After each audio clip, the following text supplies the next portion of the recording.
नागेंद्र हराय त्रिलोचनाय भस्मांगरागाय ईश्वराय नित्याय शुद्धाय दिगंबराय तस्मै नकाराय नमः शिवाय। सदा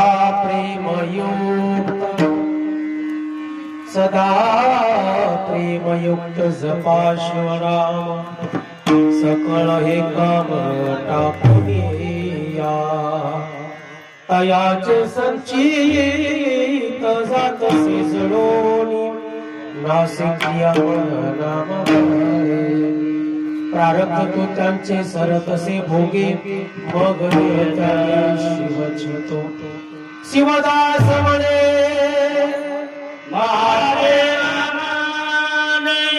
पोटवाचे वर्णावे हो अयाचे संचित जातसे नासिक्रिय मन नाम बळेश्वर।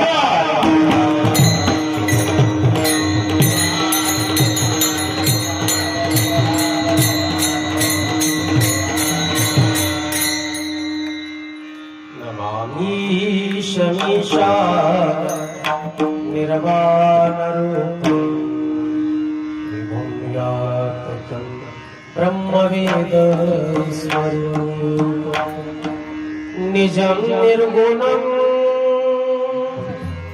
निर्विकल्पं निरीहं चिदाकाशमाकाशवासं भजेऽहं नमामि शमीशान निर्वाणरूपं व्यापकं ब्रह्मवेद स्वरूपं ते नमस्कारुण्या का ओम नमो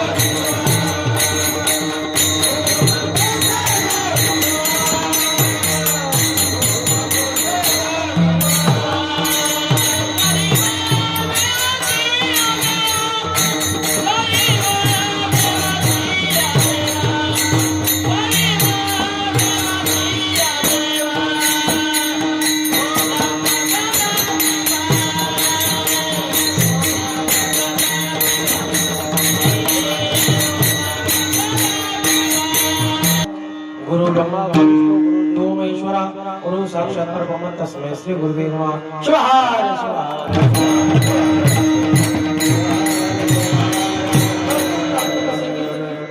विश्वमान्य विश्वभूषण भगवान शिवाचे दैदिप्यमान अंश संत शिरोमणी मनमथ स्वामी यांचे अत्यंत जीवातले शिष्य भगवान शिवाचे दास असे असणारे शिवदास महाराजांचा कर्मपर आणि नामपर गोड सिद्धांत मांडलेला आहे। शिवाय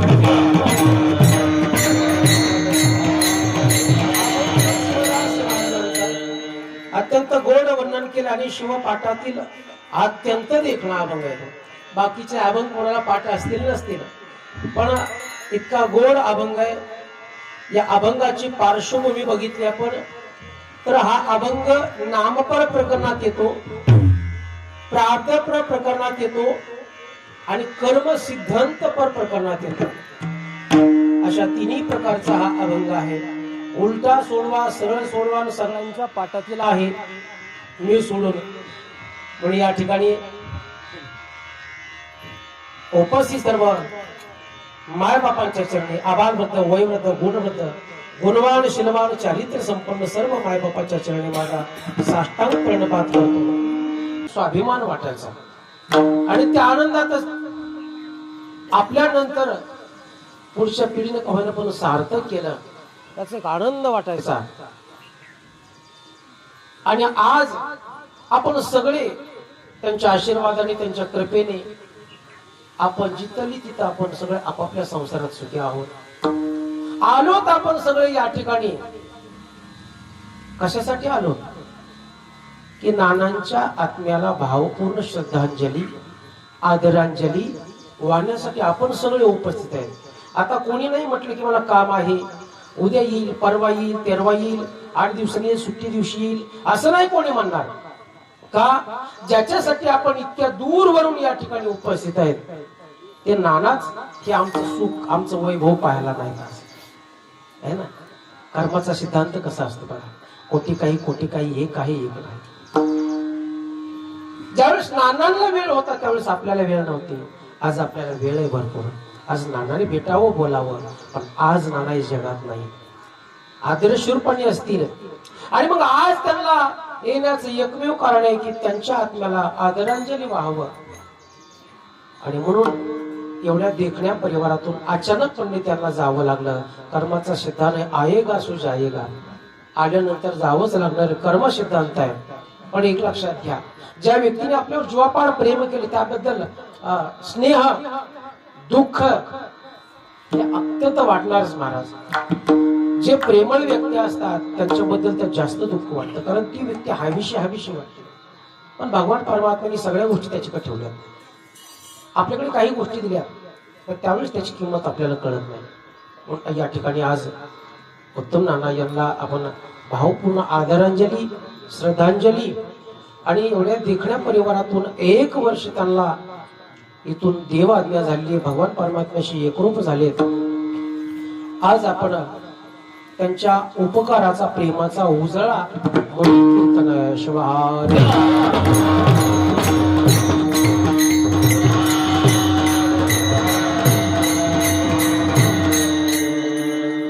तुमची आठवण काढते नाथ, तुमची आठवण काढते नाथ, नाना दिसत नाही।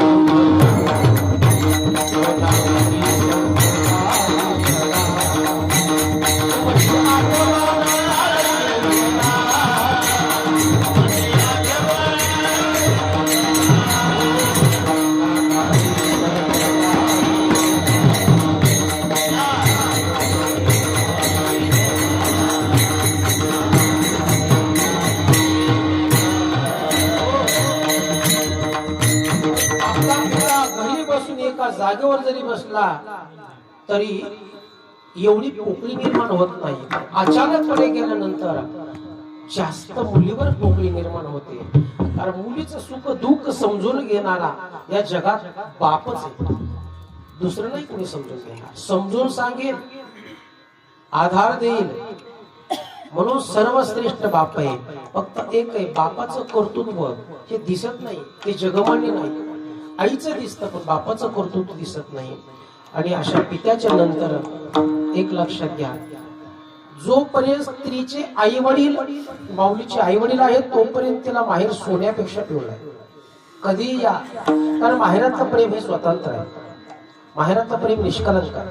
तिच्या घरी ती किती श्रीमंत असेल, किती सुखवासी असेल, पण समाधान हे फक्त माहेरातच आहे, कारण स्वतंत्र आहे। सासरी गेल्यानंतर अर्ध स्वतंत्र आहे, अर्ध पारतंत्र्य आहे, मुलांच्या ताब्यात राहावं लागतं। पण माहेर आल्यानंतर महाराज सगळे तिच्या ताब्यात राहतात आणि ते स्वतंत्र प्रेम माय बापानंतर संपत जातात। कदाचित त्यानंतर आपले भाऊ आपल्यावर प्रेम करणारे असले तर त्या बहिणी भाग्यवान आहेत, भाग्यवान आहेत।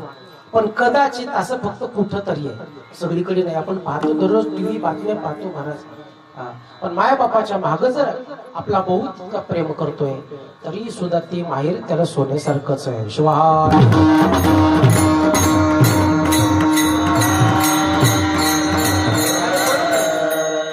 आज या ठिकाणी नानांना आपल्या सर्वातून जाऊन 1 वर्ष होत आहे आणि कीर्तनाच्या, शिवकीर्तनाच्या माध्यमातून त्यांनी केलेले उपकाराचा उजाळा करायचा। मी अखंडपणे सांगत आलो, इथून पुढेही सांगतोय महाराज, एखाद्याने केलेला प्रेम, एखाद्याने केलेला उपकार त्याचं स्मरण करणे म्हणजे पुण्य। मग ते मायबाप असतील, संत असतील, देव असेल, ज्याने बी आपल्यावर स्नेह केला, ज्याने प्रेम केले, ज्याने उपकार केलाय त्याचं स्मरण करणे, स्मरण ठेवणे, तो लहान असेल किंवा मोठा असेल, आणि त्या प्रेमाचा उजळाट करणे त्याला म्हणतात पुण्य स्मरण, त्याला कृतज्ञता म्हणतात। कृतज्ञता, कृतज्ञ आणि कृतज्ञ उपकार करणाऱ्यावर अपकार करणार त्याला म्हणतात कृतघ्न. दुसरी भाषा आहे, उपकार केला तरी जाणीव ठेवत नाही त्याला म्हणतात पाप. देवाने एवढं मोठं शरीर दिलंय, दिले इंद्रिय, हात पाय कान डोळे मुख बोलाय वचन, आणि त्याचं जर स्मरण नाही केलं तर विस्मरण झालं की पापच आहे. मित्रांनी एखाद्या मित्रानेच आपले उपकार केला आणि त्यानंतर मायबापाने केला, याचा उजाळा करणं आपण काही करू शकत नाही. आपण मायबापाची परतफेड नाही करू शकत, पण त्याचा उजाळा मात्र करायचा. आणि उजाळा म्हणजेच कीर्तन आहे. शिवा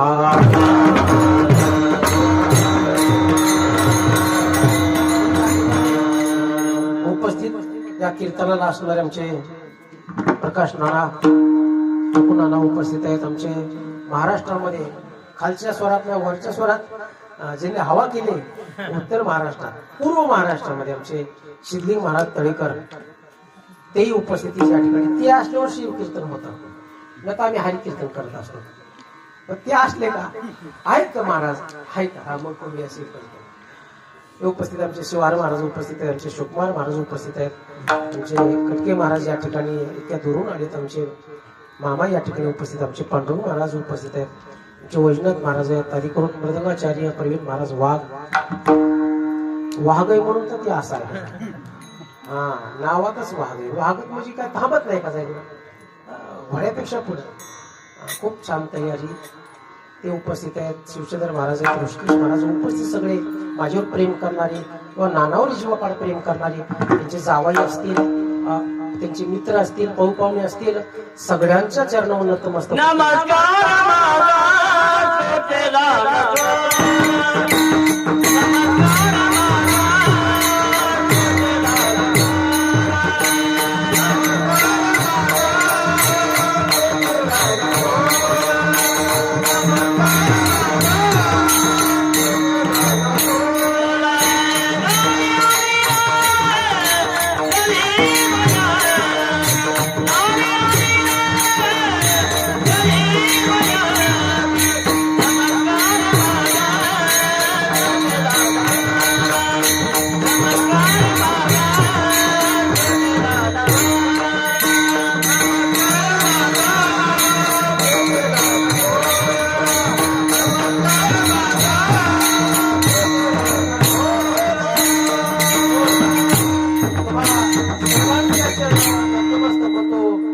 आणि ज्यांची गोड संशील आमचे परमस्नेही परम मित्र असणारे नानासाहेब, सबका दोस्ती सम सर्वेस, सर्वांच्या सहकार्याने.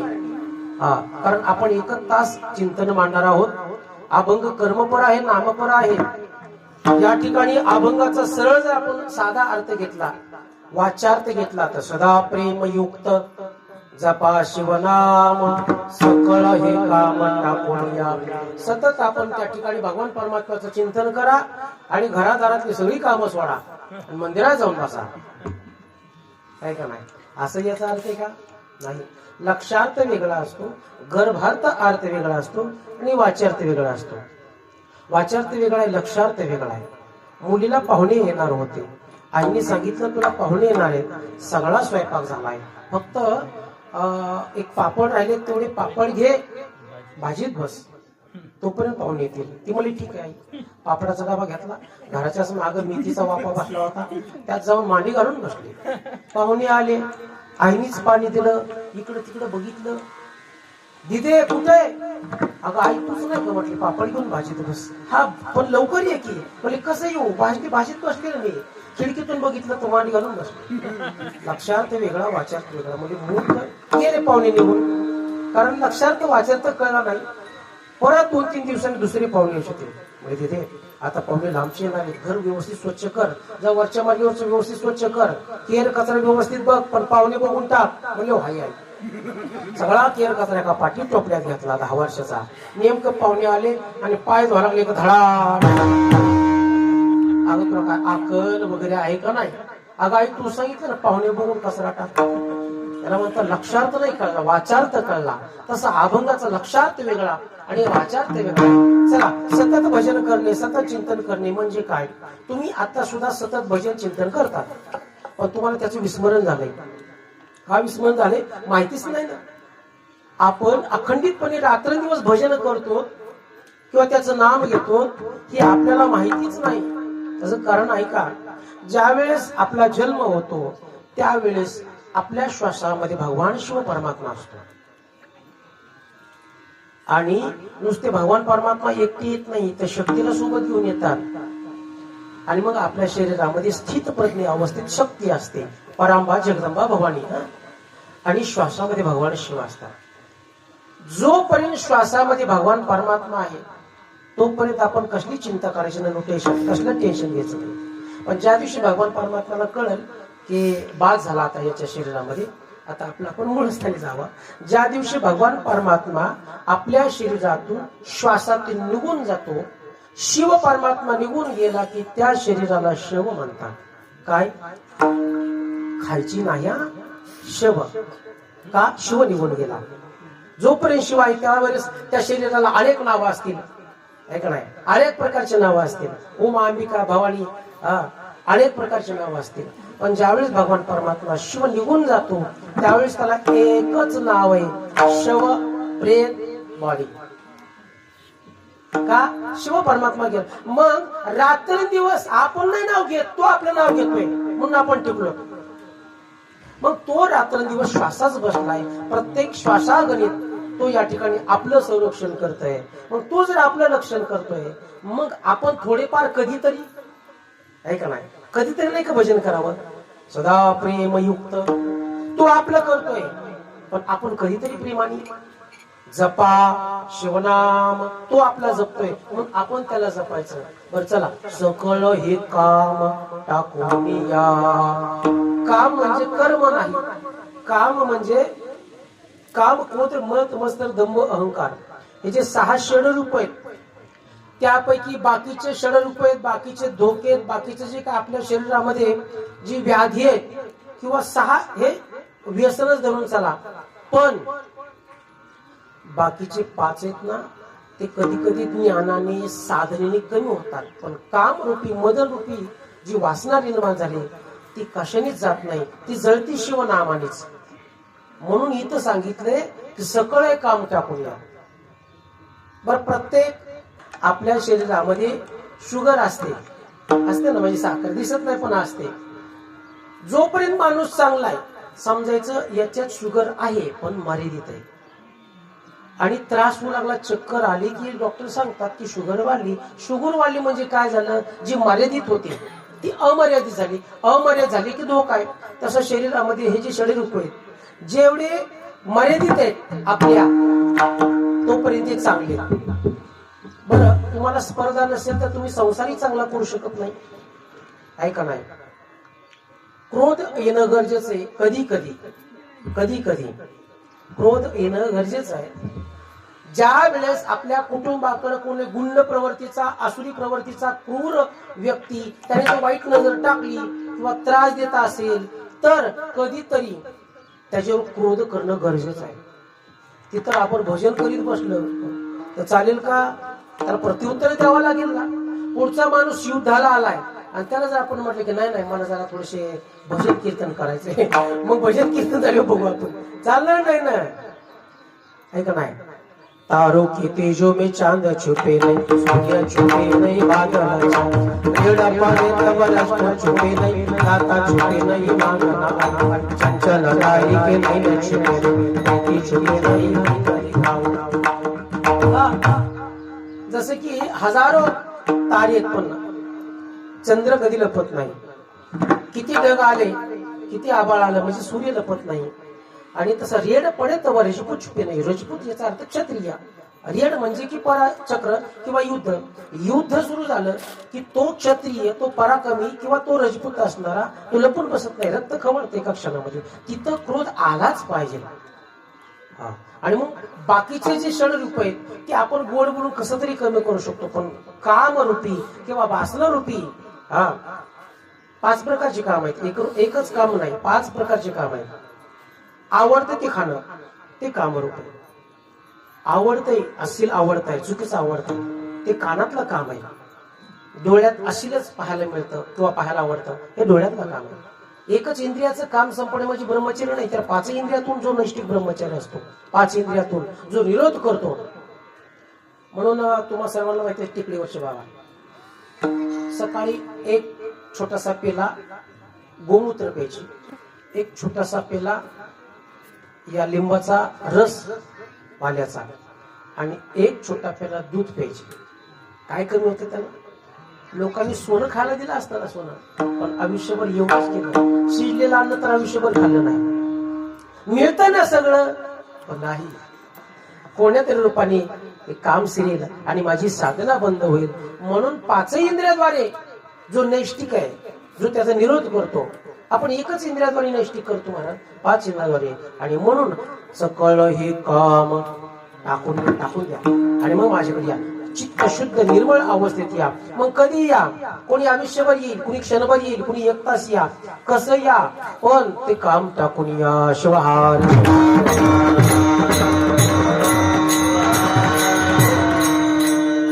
तुम्हाला मुठभर साखर खायला दिली, मुठभर, तुम्ही ती खाल्ली, कशी लागते हो? गोडच लागणार ना. बरं तुम्हाला म्हटलं की डोळे बंद करून साखर खा, कशी लागणार? झोपून खा तरी, तुम्ही रडत रडत साखर खाल्ली तरी गोडच लागणार. कर्माचा सिद्धांत तसा आहे. तुम्ही कर्म कसंही करा, ते कर्म तुम्हाला फेडावंच लागेल आणि केलेलं कर्म भोगावंच लागते. त्या ठिकाणी भगवान देव जरी असले तरी सुद्धा कर्म भोगल्याशिवाय जमत नाही. कर्म भोगूनच सोडावं लागते. कर्माला पाठ देऊन जमणार नाही, कारण केलं ना कर्म. आता या जन्मामध्ये तुम्हाला आम्हाला सर्वांना त्रास आहे, मग रडत बसून जमतंय का? नाही. केलंय, गेल्या जन्मात आपल्याकडून कर्म चुकून घडलंय आणि तिची भोगाफळे आले, ती या ठिकाणी भोगतो. आता एखादा गेल्या जन्मात चांगलं कर्म केलं असेल तर या जन्मात तो आनंदीच जाते. पण आपल्याकडून गेल्या जन्मातलं कर्म चुकलं तर या जन्मात फेडावं लागतंय. या जन्मातलं केलेलं कर्म पुढच्या जन्मात, मग मनुष्य योनीमध्ये असेल, प्राणी योनीमध्ये असेल, आपल्याला सुटका नाही. आणि मग कर्म इतकं सिद्धांत आहे, मी अखंडपणे सांगत असतो. एक महिला एका श्रीमंताच्या घरी स्वयंपाकाला असायची. छोटस लहान लेकरू आहे आणि एक दिवस ते लहानसं लेकरू दूध मागू लागलं. मग तिथंच समोर असणाऱ्या पातेल्यात 4-5 लिटर दूध होतं आणि तिने इकडं तिकडं बघितलं, मनात विचार केला की आता आपण या ठिकाणी फक्त स्वयंपाक करायला येत होतं आणि मग मुलगा तर दूध मागतंय, काय करावं? मग इकडं तिकडं पाहून 1 ग्लासभर दूध त्या पातेल्यातून काढलं, त्या लेकराला पाजलं आणि 1 ग्लासभर पाणी त्या पातेल्यात टाकलं. बरं, एवढ्या 5-6 लिटर मध्ये ग्लासभर दूध काय एवढं काय उघडं पडत नाही. आणि मग काही दिवसांनी योगायोगाने ती गतप्राण झाली. गतप्राण झाली पण चुकून तिच्याकडून कर्म घडल्यामुळे ती एका गायीच्या जन्माला गेली आणि तीच गायी एका व्यापाऱ्याने बाजारात विकायला उभा केली. ज्या घरातलं चोरून दूध पाजलं होतं त्याच घरातला व्यक्ती काही वर्षांनी घरात आपल्या गायी असावी, कारण गायी ही पृथ्वीचं दुसरं रूप आहे. गायी दारात असणं हे भाग्यवानाचं लक्षण आहे. सकाळ सकाळ अंघोळ करून गायीचं दर्शन घेतलं, पृथ्वीचं दर्शन घेतल्याप्रमाणे, पृथ्वीचं पुण्य प्राप्त झाल्याप्रमाणे, असं त्यांना सिद्धांत कळाला. म्हणून ते गायी विकत आणायला गेले. तीच गाय पसंत झाली जी यांच्या स्वयंपाकाला होती आणि तीच गाय घेऊन आले, स्वागत केलं. पण तिला 7 वर्ष त्या ठिकाणी 7 वर्ष दूध द्यावं लागलं. एका ग्लासाचं कर्म 7 वेळेस फेडावं लागलं आणि मग ती गाय मृत पावली. ईश्वर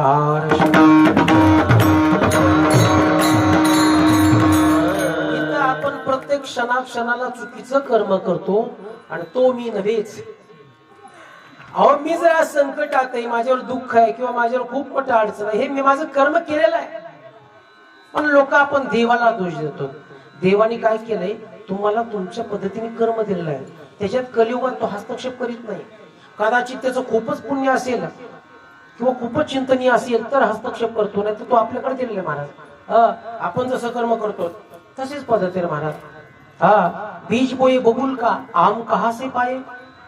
नवरा बायकोची भांडणं लागली आणि अशी भांडणं लागली, नवरा तिला शिवाय द्यायचा, हानमार करायचा, तुमच्या तरी महाराज चालले. अहो म्हणजे कशाला भांडता? अहो म्हणजे 5 वर्षापूर्वी म्हणले याला बी दिलत, म्हणले मला आंबे खायचे होते, 5 वर्ष झालं. बरं म्हणले बी कसे दिलत? म्हणले बाबळीचं. आता बाबळीचं बी बायकोला दिलं, बायकोने बाबळीचं बी लावल्यावर आंबे येते का? बाबळच ना, त्याच काठीने हाणला महाराज. बीज बोई बबूल का आम कहा से पाय. कर्म तसं आहे ना, तर फळ कसं चांगलं मिळेल? कर्म वाईट आहे तर फळ कधी मिळणार नाही. अहो पुण्य करून जर पुण्य होत नसेल तर पाप करून पुण्य होईल का? पण कर्माचा सिद्धांत एवढा आहे, वैष्णव जन तो तेने कहिए जे पीड पराये जाने रे. हो, एका जनार्दनी वैष्णव शिरोमणी महादेवा दुसऱ्याचं सुख दुःख कळावं आणि दुसऱ्याला दुःख झाल्यानंतर स्वतःला दुःख व्हावं, दुसऱ्याच्या घरात आनंद असल्यानंतर स्वतःला आनंद वाटावा, बस याच्यासारखं पुण्यच नाही महाराज.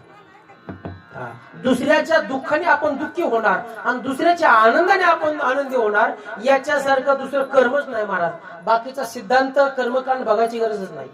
फक्त एखाद्याच्या घरात दुःख आहे, त्या दुःखात जाणं आणि सुख आहे, सुखात आनंद घेणं. मेघाची फळी दाटल्यावर मोर नाचतो, आहे का नाही? पाऊस आला की मोर नाचतो. काय कारण आहे? शेतकऱ्याच्या आनंदात स्वतःचा मोर आनंद घेतो, बस याला सद्बुद्धी म्हणतात. दुसऱ्याच्या सामाजिक कार्यामध्ये गरीबाला मदत करणे याला सुबुद्धी म्हणतात. आणि दुसऱ्याचं कल्याण झालं तो पोटात डबा उठणे याला कुबुद्धी म्हणतात. सगळ्या जगाचं वाटोळ होऊन माझं चांगलं व्हायला दुर्बुद्धी म्हणतात. शिवाहार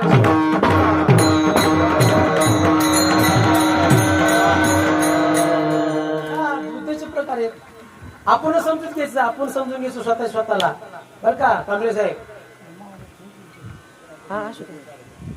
दुसऱ्याला आनंद झाला, एखाद्याचा मुलगा पोलीस खात्यात डॉक्टर खात्यात लागला की कळलं की आनंद वाटणे, समजायचं सद्बुद्धी. एखाद्या गरीबाचं कुठतरी लेकरू शिकताय त्याला जाऊन मदत करणे याला म्हणतात सुबुद्धी. आणि दुसऱ्याचं कल्याण झालं की कपाळावर हात यावं म्हटणार, नाही नाही ते चर्चा करणार, समजायचं कुबुद्धी. आणि लक्षात घ्या, कुबुद्धीवाली साखरात घोळा, कशात बी घोळा, सारा कसा टाका एक काटावरी. तो म्हणणार नाही की कोणीतरी संत महात्मा सगळी यायला लागले, मग आले आपण जरा खाली झोपले, काटा एक काटा वरीच आहे, सारा टाका सारा टाका. तसे कुबुद्धीवालीत ना कसंही सांगा काही बी करा महाराज, ते त्यांचंच खरं करणार. आणि दुर्बुद्धी, सगळ्या जगाचा नाश व्हावा, माझंच कल्याण व्हावं. मग सांगायचं तात्पर्य, कर्माचा सिद्धांत असा आहे की जसं कर्म करेल तसं आपल्याला फळ मिळणार. चुकीचं कर्म केलं तर चुकीचंच फळ मिळणार. कदाचित नाही कोणाला माहित झालं तर तुमच्या दोन मन आहेत, दोन मन आहेत. एक मन जे कर्म करतं चांगलं किंवा वाईट, आणि दुसरं मन आहे ना, दुसरं मन ते त्याला सतत आठवण करून देतं. चांगलं केलं तरी आठवण करून देतो, वाईट केलं तरी आठवण करून देतो. दोन मन आहेत माणसाला. म्हणून लक्षात घ्या, ते दुसरं जी मन आहे का नाही ते कुठेतरी बाहेर काढतात. अंतरची धावे स्वभावे, चुकीचं कर्म करू द्या किंवा चांगलं कर्म करू द्या, कुठंतरी ते बाहेर येतं. कारण दुसरं मन आहे ना ते दम काढत नाही. एका मावशीने 20 खंड्या गहू दारात तसे वाळू घातले, पण अचानक शेतावर जायचं म्हणून ती शेजारीला म्हणली, का ग अगं मी 2-3 तासात महागा घेते, एवढं मोठं 20 खंड्या गहू वाळा टाकले, तू घरीच लक्ष दे. म्हणले हो. ती गेली मावशी शेतावर गेली, एवढं मोठं गहू त्या ठिकाणी पसरलाय, शेजारी बसली होती. हळूहळू मनात विचार आले की 20 खंड्यातून 2-4 पायऱ्या काढले, कुठे बिघडतंय काय का नाही. मग तिने कुणीच नव्हतं दुपारच्या वेळेस, 4-5 पायऱ्या तिने गहू काढलं आणि उतरलीत म्हणून टाकलं. मग ती मावशी आली, 2 गाड्यांना बोलावलं, सगळं गहू गोळा केलं, झालं, विषय संपला. मग 2, 4, 5, 10 तसे 10-12 दिवस गेले. 10-12 दिवस गेल्यानंतर काही 4-2 माणसं चौकात उभा राहिली. तिने ही पाण्या घेऊन चालली, पाणी आणायला चालली होती हांडा घेऊन. तिथे हे सगळे नवीन भजनी मंडळ होते सगळे. त्यांना विचारलं, महाराज म्हणजे शिवार महाराज इकडे येतोय, काय चाललंय? काय नाही काय नाही म्हणले, तर आम्ही आता भजन सुरू केलं, क्लास चालू आहे, कोणचे महाराज ठेवायचे, कोणचे लावायचे, हे सगळं चाललंय. अयो मी किती घाबरले, जरा घाबरायला. मला वाटलं माझ्या काही गावाचंच काढले काय की तुम्ही, हाय का कोणाच्या डोक्यात नव्हतं, काय नव्हतं, पण अंतरची धावी ती दुसरं मन थांबतच नव्हतं. ते म्हणले कुठलं गहू काय नाही म्हणजे सांगा, खरं सांगा. आणि मग मूळ जागेवर आले. म्हणले ते मावशीने 20 खंड्या गहू टाकले, वाळू घालात, त्यातले 5-6 पायऱ्या काढले, उतरले, ठेवले, पण मला झोपायचे ना 11 दिवस. हे दुसरं मन असं. मग ते खरं पण बोलतं खोटं पण बोलतं. म्हणून सांगायचे तात्पर्य, चला एक क्षणामध्ये शिवपुराण स्कंद पुराणात आपण जाऊया, मग अभंगाकडे येऊया. शिवा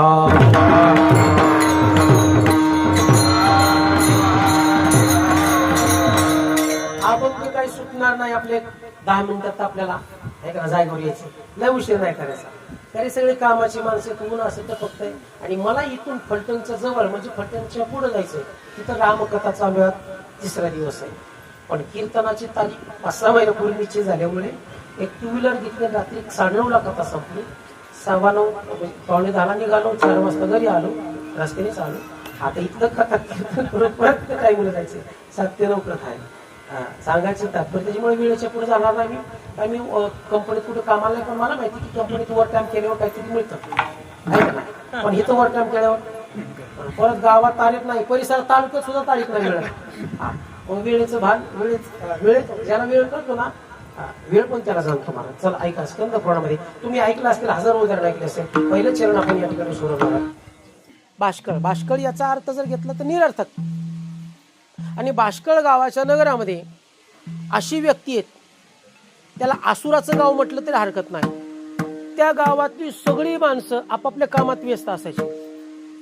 तिथं वेद नाही कुठं साधूला किंवा गुराला स्थान नाही तिथं मंदिर नाही सगळे इतके भांडकुदळ माणसं आहेत दिवसभर हाणामारी कारण भांडण केल्याशिवाय जेवणच जात नव्हतं अशी सगळी बरं ऐका गुरु का असावा संत का असावे आणि ग्रंथ का असावे त्याचं कारण आहे जो व्यक्ती संत गुरु आणि ग्रंथ याला मानत नाही तो व्यक्ती स्वैराचार करतो कारण बंधनच नसते ना आपल्याला बंधन किंवा आपल्याला हे जे नियम सांगणारे कोण आहे संत महात्मे मग ज्या व्यक्तीला बंधन नाही तो स्वैराचार करतो खावे प्यावे बरे असावे खाऊ वाटलं की खातो पिऊ वाटलं की पितो भोगू वाटलं की भोगतो झोपू वाटलं की झोपतो मग तो जर व्यक्ती स्वैराचाराने जगत असेल तर त्याच्यात जनावरात काय फरक आहे प्राणी बी तेच करतात खाऊ वाटलं की खातात प्राणी आणि माणसामध्ये का फरक आहे मग प्राणी आणि माणसामध्ये फरक जाणला म्हणून संत महात्म्याने ग्रंथरूपी आपल्याला एक नियम सांगितले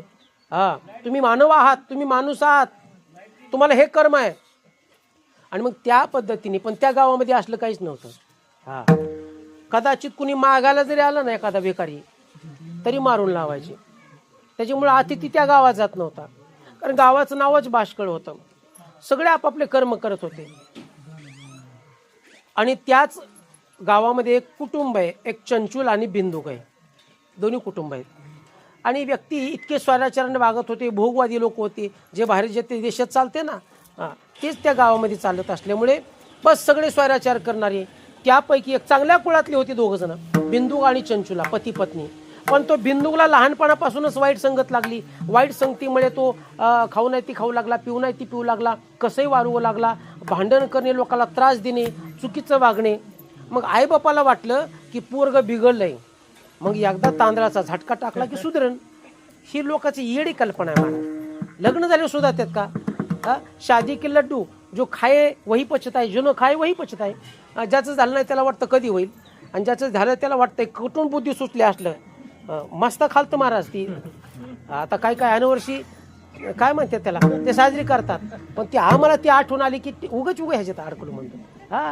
काय टेन्शन नव्हतं महाराज म्हणजे काहींना लग्न झाल्यावर फायदा होतो आणि काहींना लय तोटा होतो लय बातम्या बघायला मिळतात चला त्याला त्या घरच्यांना वाटलं की लग्न केल्यानंतर सुधरण काय नाही सुधार लग्न झालं महाराज उला पत्नीला त्रास देऊ लागला कसंही वागू लागला घरातून पैसे घ्यायचा नाच गाणं तिकडे जाऊन द्यायचा आता घरातले पैसे संपले इस्टेट संपली मग पत्नी कोण घ्यायचा घरातले देव असतील ते सुद्धा सगळे विकले कारण मार्ग चुकीचा आहे ना म्हणून लक्षात घ्या कुसंगती विसंगती संत संगती 3 प्रकारची संगती आहेत काही नसू द्या पण संतांच्या संगतीमध्ये संगतीने फरक होतो ना संत संगतीने थोर लाभ झाला संगतीमध्ये फरक होतो ना मग कुसंगतीमध्ये नाशाचं विसंगतीमध्ये थोडासा लाभ आहे थोडासा नाश आहे पण जिथं सत्यम शिवम सुंदर आहे जिथं देव भक्त आणि नाम त्याला त्रिविणी संगम म्हणतात इथं देव आहे भक्त आहे नाम आहे म्हणून जिथं देव भक्त नाम आहे तिथंच कथा कीर्तन होतात कुठे होत नाही महाराज ते 3 घडून जिथं येतात तिथंच भजन कीर्तन होतं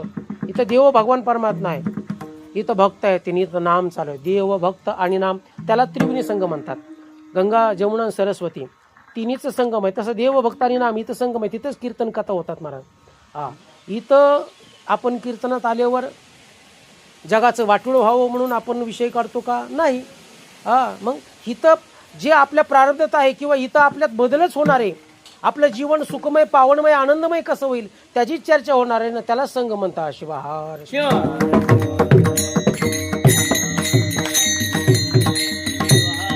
त्या बिंदूकडे त्या व्यक्तीने आयुष्यात एकदाही चांगलं कर्म केलं नाही, एकदाही कर्म चांगलं केलं नाही, पत्नीला त्रास देऊ लागला. आणि मग योगाने त्या पती पत्नीच्या त्या जीवनामध्ये पती तर अखंडपणे व्यसनी झाला, व्याभिचारी झाला. आणि मग त्याच्याबरोबर पत्नी सुद्धा एक दिवस तुझ्याकडून चुकीचा पाऊल पडला, पती त्रास देऊ लागला, मारू लागला. मग ती महाराज एक दिवसाची घटना आहे. त्या बिंदूला ज्या वेसेकडे पैसे घेऊन जायचा, ज्या व्यक्तीला, ज्या स्त्रीला पैसे नेऊन द्यायचा, त्याच स्त्रीने घात केला. कारण त्यांना वाटलं हे चोऱ्या करून पैसे आणतोय. कदाचित राजाला कळालं याला तर फाशी मिळेल, पण पैसे कुठे ठेवलेत म्हणून तो आमचं घर सांगायचा ना आमचंही घेऊन जायचा. म्हणून एके दिवशी त्याच्या तोंडामध्ये जळते निकार टाकून त्याचा नाश केला. कारण त्याचा कर्म सिद्धांत आहेच ना, चांगलं करून चांगलं होत नाही, वाईट करून चांगलं होतंय का? म्हणून त्याचं कर्म सिद्धांत आहे महाराज. एक तर जेल, बदनामी, तिसरं किंवा घात. आणि त्याने तेच केलं होतं. इकडं बिंदुकला वाटलं की आपले पती गेले म्हणून तिने घरदार सोडलं. मजल दरमजल करीत करीत करीत करीत करीत गडदाट अरण्यामध्ये उपाशी तापाशी गोकर्ण क्षत्रिय आली. त्या ठिकाणी तहानही लागली होती. मग समोर एक सरोवर पाहिलं आणि गोकर्णाच्या तीर्थक्षेत्रामध्ये तिने स्नान केलं. तीर्थामध्ये स्नान केलं की तिच्याकून झालेली चूक आणि त्याचा पश्चाताप होऊ लागला.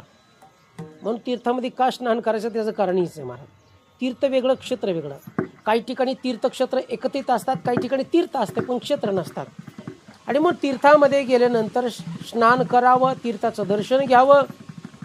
तीर्थामध्ये गेली की तिच्या डोक्यात आलं की आपल्याकडून ही पाप घडलेलं आहे, चूक घडलेली आहे, म्हणून तिला पश्चाताप होऊ लागला. बाहेर आली, समोर एक भगवान शिवाचं शिवालय दिसलं आणि त्या ठिकाणी महाराज सहज तिने बघितलं. साथ घेतल्यानंतर जी कथा सांगणारी पंडितजी होते त्यांना हात जोडून सांगितलं की हे पंडितजी, माझ्या आयुष्यातही काही पाप घडलेला आहे, तर या दोषातून मला मुक्त व्हायचे आणि मग मला सांगा काय उपाय आहे. त्यावेळेस त्या पंडितजीने सांगितलं की आतमध्ये जो परमात्मा बसला ना तो सबदेव के बाबा आहे. 33 कोटी देव आहेत, पण 33 कोटी देवामध्ये इमिजिएटली ऑन दी स्पॉट प्रत्यक्षात, कारण शिव याचा अर्थ आहे प्रत्यक्ष. प्रत्यक्ष म्हणजे डायरेक्ट. आता तुम्हाला लाईट गेली, आता लाईट आल्यावर तुम्ही लाईटला हात लावला, किती दिवसांनी करंट बार लागेल तुम्हाला? तुम्ही लई चांगलं काम करतात, मग 4-8 दिवसांनी नाही ना, लगेच बसतो. त्याला म्हणतात इमिजिएटली ऑन दी स्पॉट. तसा शिव शब्दाचा अर्थच आहे प्रत्यक्षात. जो प्रत्यक्षात जीवाचं कल्याण करतो त्याचं शिव आहे, ते भगवान परमात्मा आत बसलेला आहे. बस त्याला शरण जा आणि तू निष्पाप होशील. आणि मग त्या ठिकाणी समोर पायरीवरच बसायची, इच्छा होत नव्हती आतमध्ये जायची. पायरीवर बसूनच कथा श्रवण करायची. 1, 2, 3, 4 असे 6-7 दिवस झाले. 7व्या दिवशी कथाचा समारोप झाला. शेवटची आरती घेतली, प्रसाद घेतला आणि प्रसाद घेतल्यानंतर तिथंच तिने प्राण सोडला. गतप्राण झाली. सगळी त्या ठिकाणी आले. बापरे, 7 दिवस कथा ऐकली आणि प्राण सोडला. चालतं बोलतं शरीर सोडलं. आणि तेवढ्यामध्ये भगवान परमात्म्याने शिवदूत पाठवले, पालखी पाठवली. इकडं यमाचे काय आले लोक, यमदूत आणि शिवदूत यांची भांडणं लागली. पण शिवदूताने त्या चंचुल्याला घेतलं आणि शिवलोकाकडे निघाले. आता इकडं बिंदुकची काय अवस्था झाली. बिंदुकने त्याच्या आयुष्यात एकदाही चुकून चांगलं कर्म केलं नाही, म्हणून त्याला 28 प्रकारचे नरक भोगावे लागले. माणसं म्हणतात मी येलं की गेलं, मी येलं की गेलं. नाही महाराज, ब्रह्मांड लय मोठं आहे. आणि ब्रह्मांडाचं अजून सूर्यपर्यंत जाता आला ना, ब्रह्मांड खूप मोठे महाराज. आणि मग महाराज स्वर्गाची प्राप्ती, नरकाची प्राप्ती, हे जर बाकीचं जाऊ द्या, जिवंतपणे स्वर्ग प्राप्ती, जिवंतपणे नरक प्राप्ती. आपण आपल्या लेकरावर इतकं प्रेम करतो, इतकं प्रेम करतो, इतकं प्रेम करतो, ते लहानपणी खोड्या करते, अंगावर घाण करतंय, तरी सुद्धा त्याचं वाईट वाटत नाही. इतकं वात्सल्य प्रेम, इतकं वात्सल्य प्रेम करतंय. आणि तोच आपण म्हातारपणी जर आपल्यावर तितकं प्रेम करतोय, स्वर्गच आहे. दुसरा स्वर्ग बघायची गरज नाही. आपण आपल्या लेकरावर प्रेम करतो ना, आपण जर म्हातार झालो, ते जर लेकर आपलं तितकेच प्रेम करतात, तर समजायचं चालता बोलता स्वर्ग आहे. पण आपण इतकं प्रेम करून, इतकं उपकार करून जर तो विसरतोय, तर समजायचं नरक आहे. शिवहार शिवहार. त्याने एवढं चुकीचं कर्म केलं, 28 प्रकारचे नरक भोगले, तरी तुझं पाप संपलं नाही. शेवटी पिशाच्या नावाची योनी, आणि पिशाच्या नावाच्या योनीमध्ये आता चला, पिशाचे म्हणजे काय, सगळ्यात शेवटची योनी. त्या पिशाच्या योनीतून जर कुणी सोडवलं, मग त्याचा मुलगा असेल तर त्या बापाच्या आजोबाच्या नावाने जर 4 माणसाला जीव घातलं, वारकरी जीव घातले, काही संत मंडळ जीव घातले, तर त्या पिशाच्या योनीतून मुक्तता आहे, नसता मुक्तता नाही. मग तो शाप देतो ना, त्यालाच आपण पितृदोष म्हणतो. हा, मग का करायचं? त्यांच्या नावाने अन्नदान 3रा 10वा 12वा 13वा हे पिंडदान हे वर्षश्राद्ध पुण्यतिथ का घालायचे असते? तर त्यांच्या नावाने 10 माणसाच्या मुखामध्ये अन्नदान करणे म्हणजे त्यांच्यासाठी चांगलं असतंय. आणि मग कदाचित आपल्या वंशाचे कोण नाही पुण्य झालं, पिशाच्या योनीत असतील, आणि जर आपण हे चांगलं कर्म केलं तर ते आशीर्वाद देतात पिशाच्या योनीमध्ये. ज्याला तुम्ही आता गटरीतलं पाणी ना घाण पाणी तुम्हाला आम्हाला कसं दिसतंय? वाईट दिसतंय. पण पिशाच्या लोकाला ते चांगलं दिसतंय, मग तू त्याच्यात सारखे लोळतात. आपल्याला जे वाईट दिसतंय ते त्याला चांगलं दिसतंय. काय खावं काय प्यावं हे ज्याला कळत नाही त्याला पिशाचे म्हणतात. शिवाय मी सांगत नाही त्याला, शास्त्रामध्ये उल्लेख आहे. आणि मग पिशाच्या योनीमध्ये तू तिकडे नरक यातना बघतोय. इथं कैलासामध्ये पोचलेली चंचुला इतकी रडली, जगदंबा समोर आहे, भगवान शिव समोर आहे, आणि इतकी रडली की भगवान परमात्मा माझ्या आयुष्यात शेवटच्या क्षणी मला शिवकथा ऐकायला मिळाली, शेवटच्या क्षणी मी शिवनाम घेतलं, शेवटच्या मृत्यूचे समय एकदाच भगवान शिवाकडे पाहिलं, तर तुम्ही मला शिवालोकात या ठिकाणी प्राप्त करून दिलंय. मी जर आयुष्य सतत त्या भगवान शिवाचं प्रेमाने नाव घेतलं असतं तर काय झालं असतं? अभंगाच्या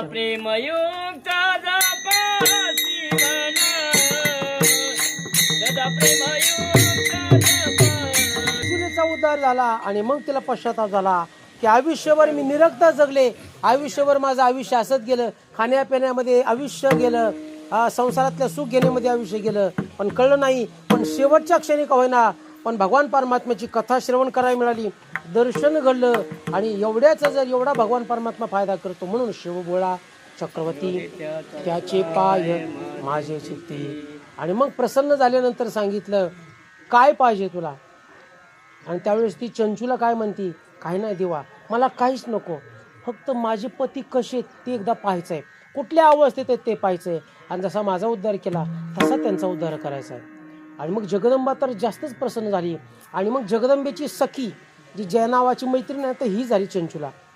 आणि मग तुंबरूला बोलावलं. जसं भगवान विष्णुदेवाचं अखंडपणे चिंतन करणारे नारदजी आहेत, तसे भगवान शंकरचे अखंडपणे चिंतन करणारे जगातले विश्वातले पहिले भक्त आहेत तुंबरू. ओम नमः शिवाय, शिव ओम नमः शिवाय, अखंडपणे चिंतन करणारे तुंबरू बोलावून घेतलं.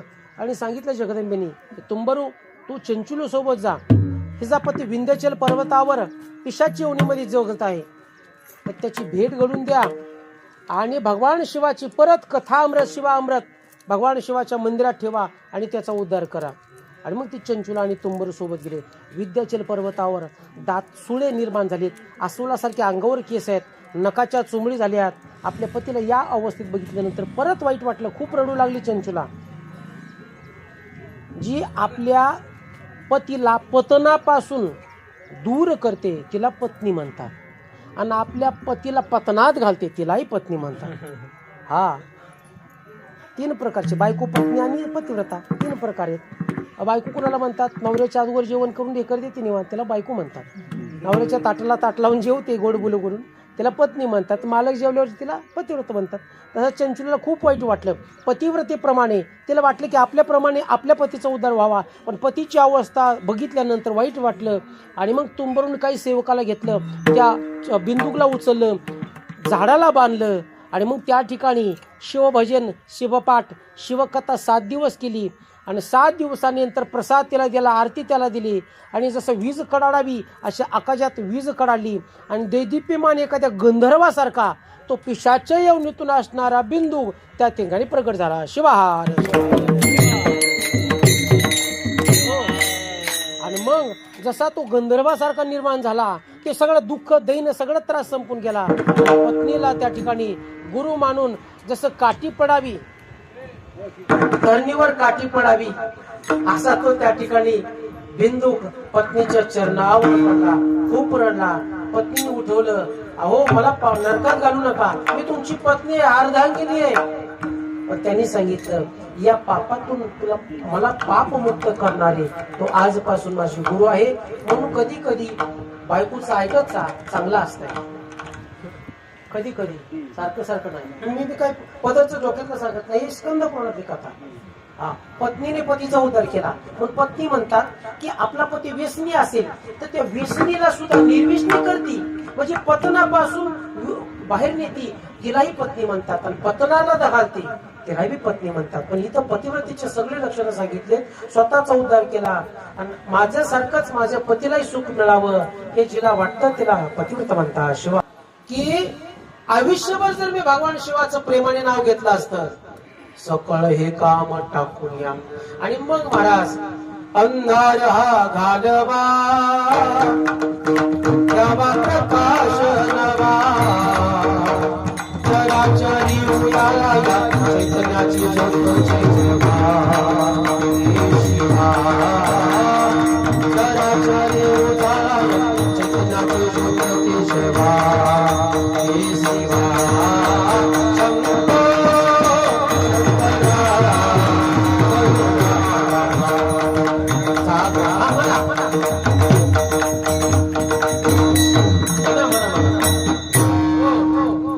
जीवनामध्ये तो अंधार घालवतोय त्याचं नाव शिव आहे. तो प्रत्यक्षात कल्याण करतोय त्याचं नाव शिव आहे. जो इमिजिएटली अवधीस पास जड जीवाचा उद्धार करतोय त्याचं नाव शिव आहे. तुम्ही कसंही नाव घेतलं तरी त्याला उद्धार करते असं नाव शिव आहे. पण प्रेमाने घेतलं तर किती आनंद आहे महाराज. सदा प्रेमयुक्त जपा शिवनाम सकळ टाकूया.